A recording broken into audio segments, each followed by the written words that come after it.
When most people talk about their partnership program being a make or break, it realistically goes down to their operations, their systems. And it honestly is the reason why some partnership programs help companies scale to $100 million plus, to others bringing almost little to no revenue. So when you look at the systems that make partnership scales, I dive in a little bit deeper here. So, recruiting partners is honestly the easy part. I think recruiting more partners is going to help you. But realistically, making them successful requires very, very good operations. So without proper systems, you're down in spreadsheets, lose track of deals, and can't really prove an ROI. With your partners, they'll get a little frustrated, right? Your system will just get confused. There's a lot of channel conflict that just destroys any relationships. And we'll cover the operational infrastructure that professional partner programs run on. Excuse me. So, the operations problem, right? Hypothetical scenario: imagine a company with 30 active partners and no deal registration system. Partners send referrals via email, Slack, or phone calls, right? And it's fine in the beginning, but sales have no idea which deals came from partners. They compete with partners on the same accounts. You see the conflict. And partners submit duplicate registrations.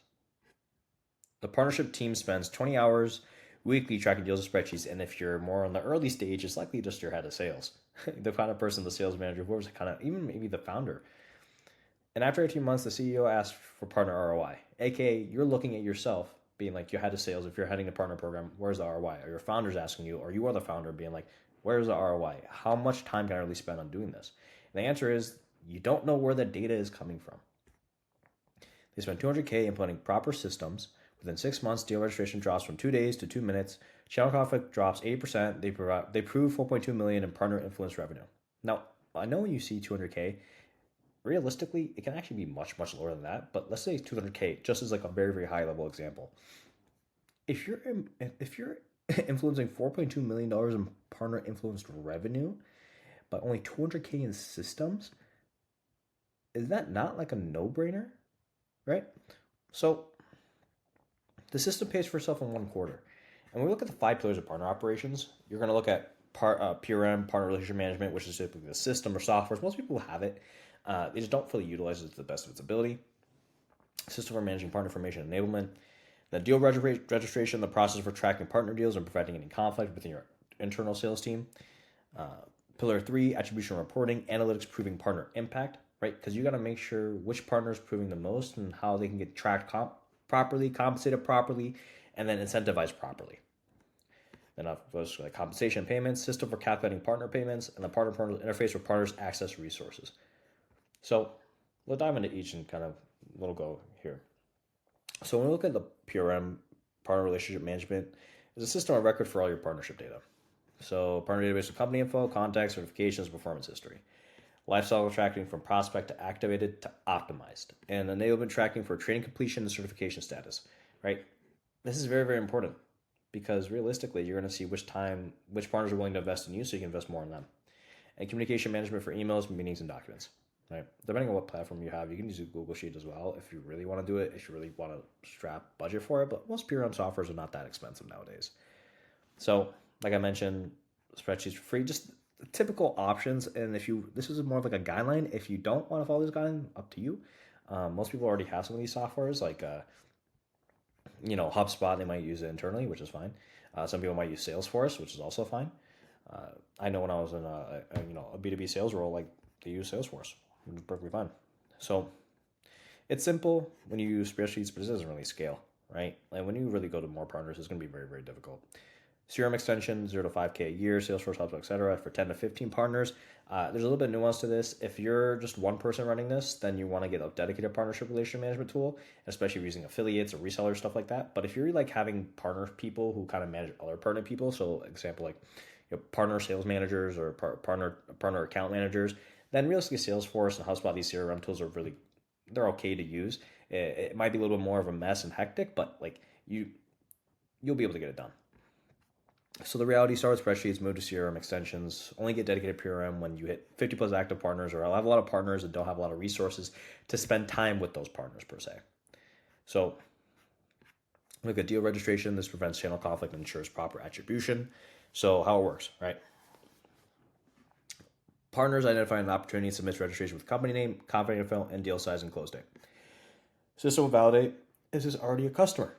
right? Is another partner working this? Is direct sales already engaged, right? So then that way, there's very good internal alignment to see, okay, like there's no repetition, there's no sort of stealing of any sort. And if proved, partner gets 90 to 180-day protection from that deal, depending on deal sales cycle, of course.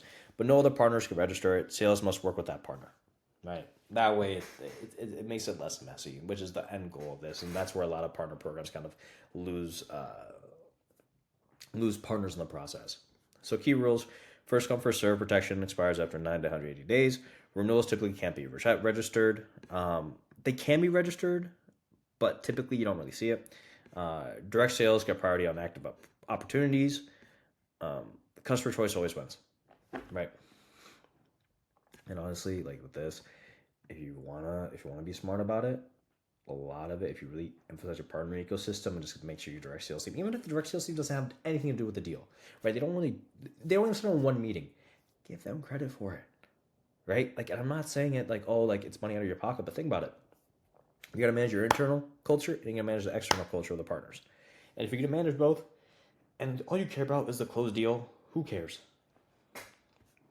So system options: simple Google Forms spreadsheet, intermediate CRM workflow, and then advanced the PRM partner relationship management tool. Then attribution reporting, right? This is in my opinion, one of the most important ones. This is where the data gets collected and making sure that you can make very smart moves towards making future decisions. So the challenge is partners really close deals alone. They influence them, right? So different models. Source attribution: credit whoever brought the opportunity. You want to see, okay, who led the opportunity to the table. If partner refers lead, sales closes, partner gets the credit. Simple, but ignores sales effort. That's the problem. Influence attribution: credit everyone who touched the deal. Multiple parties get partial credit, more accurate, but complex to track, right? So you don't know who really gets more credit. Different rules for different scenarios. Partner sourced, 100% partner credit. Partner assisted, 50% partner, 50% sales credit. Partner delivered, service revenue to partner, right? And so this is such a very, very hard balance to put unless it's a very specific situation. I really think that if you're purely channel driven, this will not be a problem. But if you're doing direct sales and channel, which you're going to have to manage conflict, you're going to have to create very, very almost like simple enough that you're 5 years old to understand. If you do X, you get Y. So if you don't do X, you don't get Y. You know what I mean? Like where it's like the partner has to know, okay, if I'm doing X amount in this deal, I should get compensated X amount, right? And you should honestly be like overpaying, in my opinion. Like you got to manage these people you got to make sure they don't get demotivated, because demotivation is one of the killers of sales teams. Partner source revenue deals originate from partners. Partner influence revenue deals where partners helped, and it's gonna be very difficult because sometimes direct salespeople might not actually mention that in their deal. That's one of the things. Like some salespeople are just really bad at admin work, so you're gonna have to be very, very particular about certain entry points. And partner delivered revenue, service partners provided, right? In my opinion, partner assisted, when you get 50% partner, 50% sales credit, kind of hurts you. Honestly, you could go like another version of this could be like 100% sales credit plus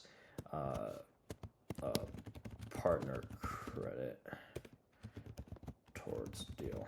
Like you got to play around with these numbers to see what's going to motivate, what's demotivating, and this will be a long-term kind of thinking, but like in the short term, like you're going to have to guesstimate. I'm not going to lie. Short term, we're talking about like 12 months, right? And so when we look at win rate, close rate on partner deals versus direct deals is very, very important to react.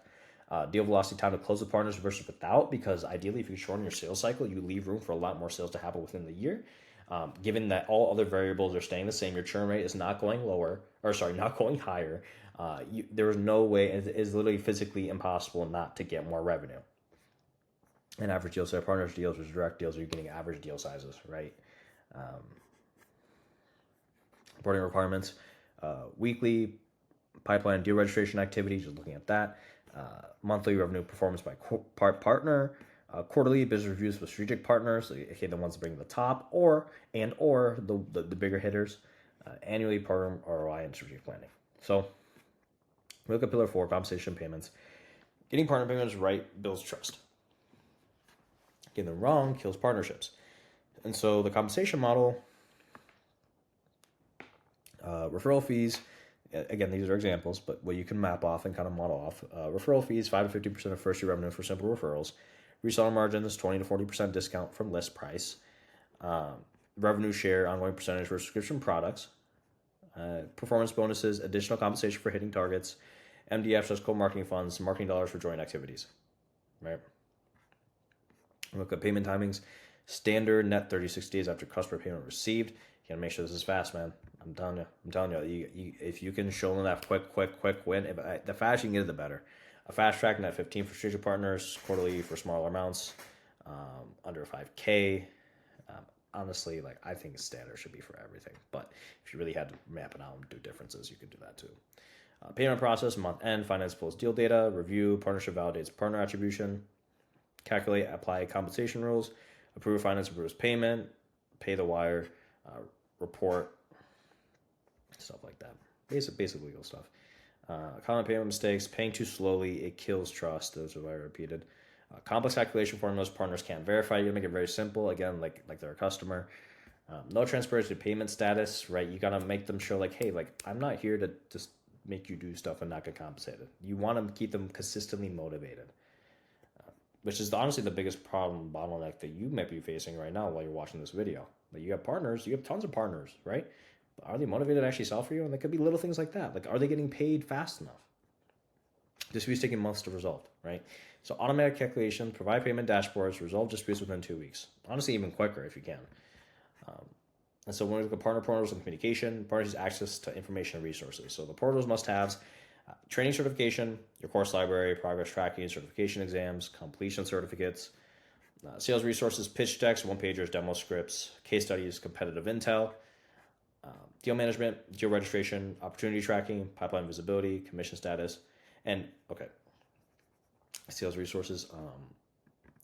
What you're going to want to do is once you find that ideal partner fit, little gem, you build scripts and case studies, particularly once you have that more thing, particularly to that kind of vertical. So let's say it's consultant, right? Okay, we're going to give you pitch decks, one-pagers, demo scripts, case studies of consultants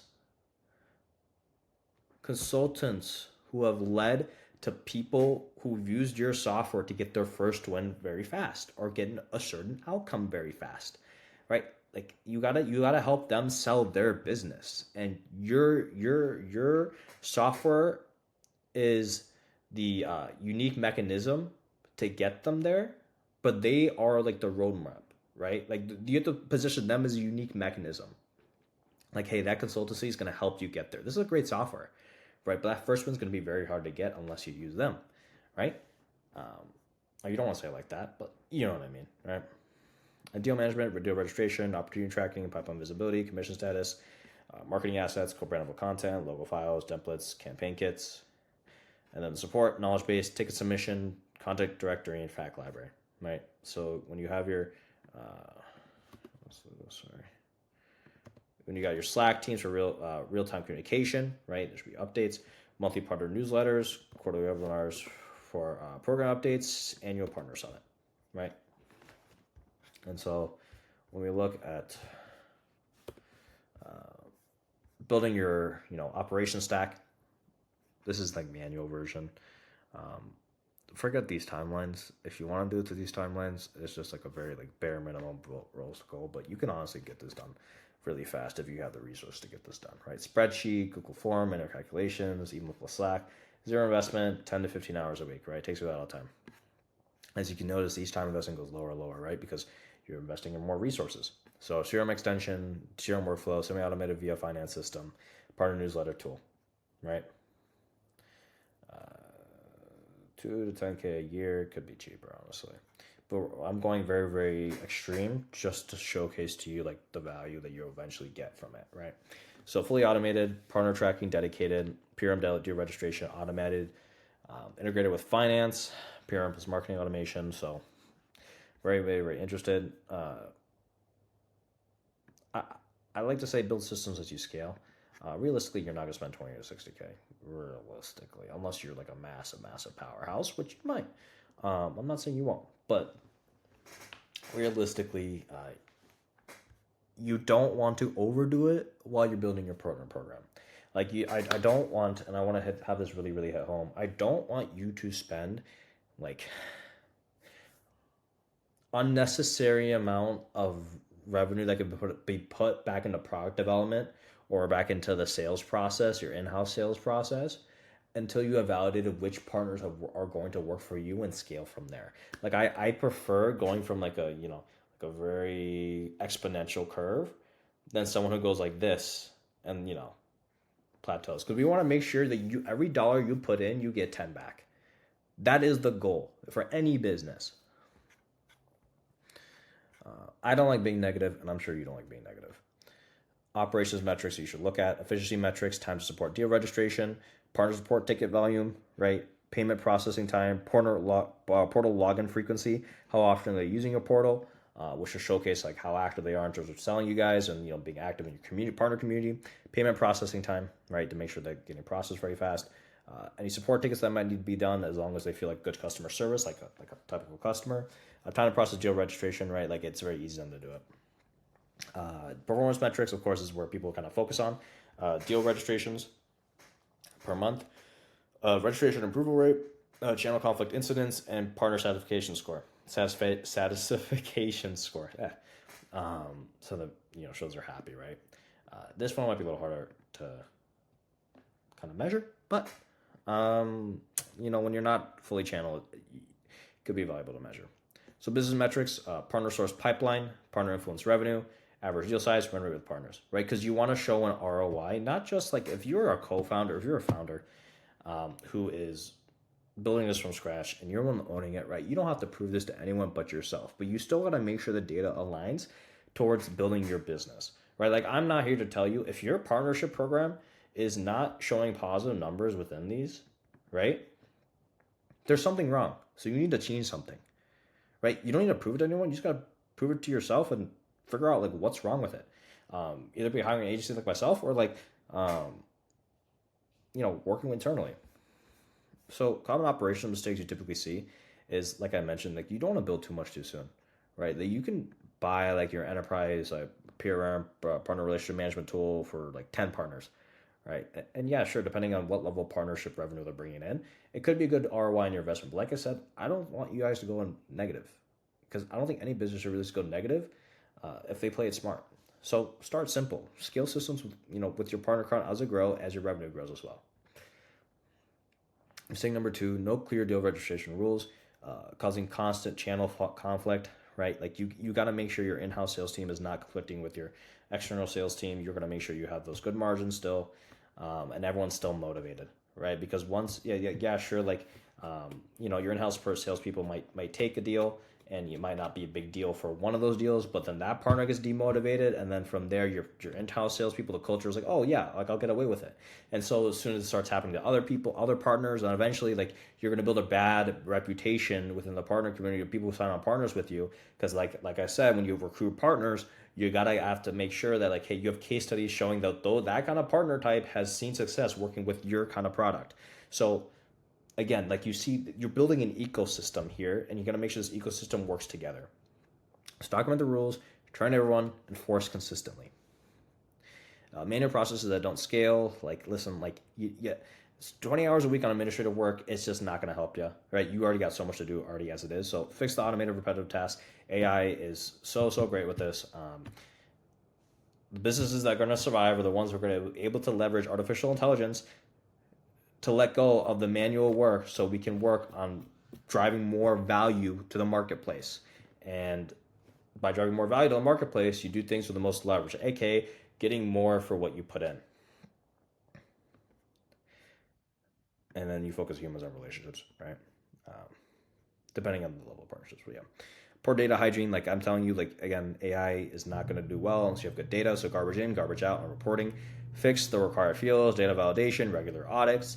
It's going to be more time suck in the beginning, but I will tell you, if you have good data, you can make better decisions, and when you make better decisions, you're going to grow significantly faster. And then no partner visibility. Partners can't see their deal status or payment status. Build the partner dashboards, provide transparency. Again, it's a team you're building. You treat them like customers, but you're building an in-house sales team. Realistically, if you can conceptualize, they're an external, quote unquote, external in-house sales team who's willing to work and drive more revenue for your business. However, you got to treat them like customers in the aspect of their customer experience, their partner experience. Are they able to get their first win correctly? Are they able to close their first deal correctly? That kind of mindset. So a little checklist you can kind of run through. Look at the systems, partner database established, your registration process is defined, your models are documented, payment process is automated, portal or resource hub is live. Processes, deal reg rules are documented, conflict resolution process is defined, payment calculation formula is clear, reporting cadence, the support escalation path, right? Like if you have a support email, okay, like here, if it's really been an emergency, call this number. People, operations owner assigned, finance team trained, sales team trained on rules, support team ready, partners know how to use systems, documentation, partner operations guide, deal registrations FAQ, payment terms clearly stated, portal user guide, and escalation context list. Yeah,